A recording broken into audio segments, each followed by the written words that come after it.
Gu geha Jesus Garate eta neu Joseba Gerrezabalaga.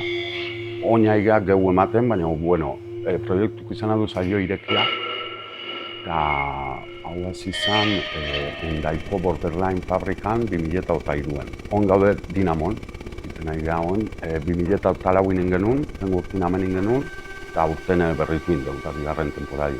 Asuntu da, jendi inbitatze deula, eta bakoitze bere estilun o burura da tortillonakin, eitie momentun ertetxe sakona o sortzeana momentu hartan danan hartin.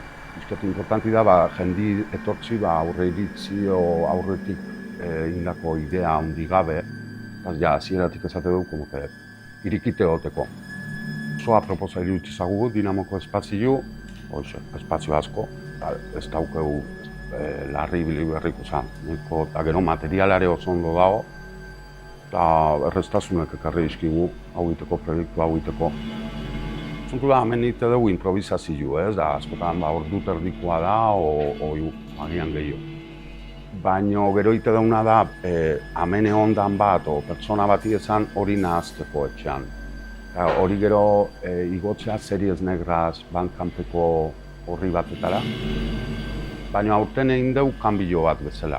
Egingo duguna da, saio asko, baina pertsona bakoitzek sartzen du bere instrumentoak grabaketa bakar batean.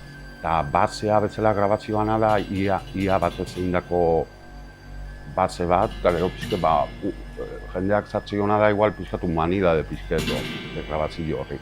Eta gero egingo duguna da hori nahaztu bukaeran, norbaiten nahaztuko du, eta badauko asmoa masterizatzeko, eta grabazio batzukun bat egiteko.